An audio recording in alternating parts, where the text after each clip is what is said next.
বর্ষার আড়ালে যেন নতুন প্রাণের সুখবর। ছোট্ট ছোট্ট কুট্টি পায়ে তার আনাগোনায় জঙ্গল জুড়ে ছড়িয়ে পড়েছে আনন্দের আবহ। ডুয়ার্সের গরুমারা জঙ্গল সংলগ্ন রামসাই পর্যটন কেন্দ্রে সম্প্রতি দেখা মিলেছে সদ্যজাত গন্ডার শাবকের। বন দপ্তর সূত্রে জানা গেছে, শাবকের বয়স মাত্র 5 থেকে 7 দিনের মতো। ঘন কুয়াশা আর হালকা শীতের আমেজে হাওড়া থেকে সমতল সর্বত্র এখন পর্যটকের ঢল। সেই ভিড়ের মধ্যেই রামসাই ওয়াচ টাওয়ার সংলগ্ন এলাকায় মা গন্ডারের সঙ্গে শাবকটিকে দেখা যায়। রামসাগরের পাশে লবণ সংরক্ষণের জায়গায় খাবারের খোঁজে এসেছিল মা গন্ডার। তার সঙ্গেই নজরে পড়ে ফুটফুটে শাবকটি। নিরাপদ দূরত্ব বজায় রেখে পর্যটকরা ক্যামেরাবন্দি করেন সেই বিরল মুহূর্ত। গত বছরের বন্যার পর এই নতুন প্রাণের আগমন বন দপ্তরের কাছে স্বস্তির বার্তা। প্রকৃতি ও বন্যপ্রাণীর এই সহবস্থান ডুয়ার্স পর্যটনকে আরও আকর্ষণীয় করে তুলেছে। হরিণও তো দেখতে পাচ্ছি আমি তো। পিছনে হ্যাঁ হ্যাঁ হরিণ হরিণ না, ওটা তো হরিণ নেই। না না ছোট্ট বাচ্চা দেখেছি। এনে ছবি ছবি দেখ আইএফএস রেঞ্জ অফিসার মিনিমাম কোথায় তুমি হরিণ?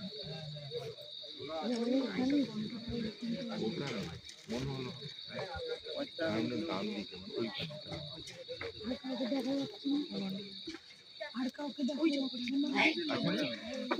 হ্যাঁ ওই তো, এই দেখো এই গাছের তলা দিয়ে মাকে দেখা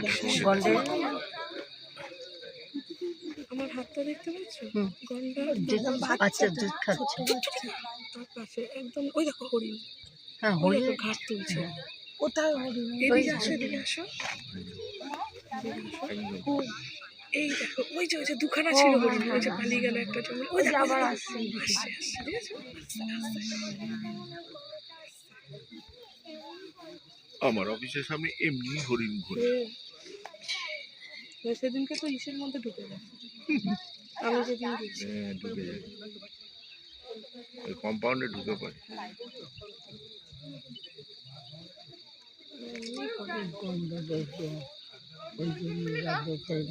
কোন বাচ্চারা মানে গন্ডারটাকে দেখলাম, ছোট বাচ্চা দেখার পরে আমি তো প্রতিদিন গন্ডার দেখি, দেখার পরেও যে মনটাকে আমি আটকে রাখতে পারলাম না।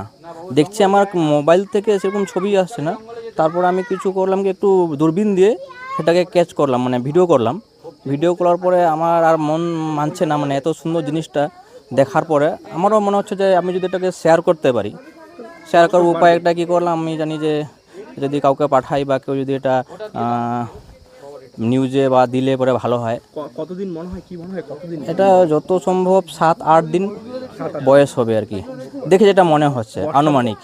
বন্যার পরে তো পুনরায় অতিথি এলো জঙ্গলে, হ্যাঁ। কতটা খুশি তোমাদের? না না, এটা তো মনে করুন গরুমারা বন্যার পরে যা পরিস্থিতি ছিল, তারপরে একটা আমাদের নতুন একটা অতিথি, তাও আর রাইনো, এটা খুশির খবর। কি নাম তোমার? আমার নাম অজয় রায়।